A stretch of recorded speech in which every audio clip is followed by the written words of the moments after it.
everyone, my name is Dhriti. I study in 6th grade at K.R. Mangalam World School. I am thrilled to announce that I have completed my keyboard-controlled RoboCar.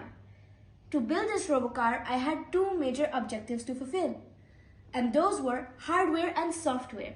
Before we get into the coding part, let's take a look on how I built this RoboChassis. The Arduino Uno of this RoboChassis is connected to the computer by a USB 2.0 cable. This cable allows the commands given by the computer to be interpreted by the Arduino Uno and then sent to the motor driver. The Arduino Uno's 13 and 12 pins I have connected to A1 and A2 in the input section of the motor driver. MA1 and 2 is connected by wires to motor A. Motor A is connected to the main chassis board by screws and bolts and has a wheel connected to it.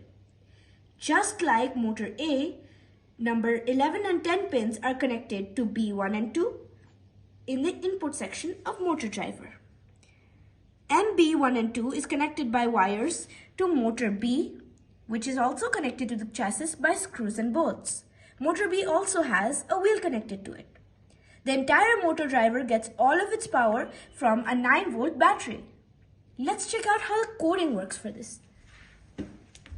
In the code in my software Snap4Arduino, I have used when flagged clicked and a forever loop.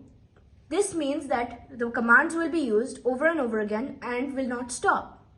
Now the first is if key space pressed. This means that when space is pressed, this will happen. 13, 12, 11 and 10 pins, like we have put in the Arduino board, are all off. This means that no input will be supplied to the Arduino Uno and the chassis will come to a halt. If key left arrow pressed, I've put 13 and 10 on, whereas 12 and 11 are off. In left arrow, the chassis will start moving in an anti-clockwise direction or left direction. Then we have if key down arrow pressed. In this 13 and 11 are off, whereas 12 and 10 are on. This makes the chassis go backwards. Then we have if key up arrow pressed. In this 13 and 11 are on and 12 and 10 are off. This will make the chassis move in a forward direction. Then we have if key right arrow pressed. In this 13 and 10 are off, 12 and 11 are on. This will make the chassis move in a clockwise direction or right direction. Let's see this entire thing in action.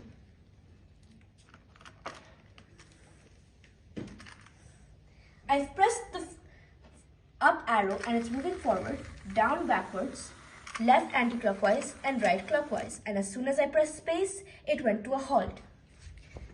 Thank you and have a nice day.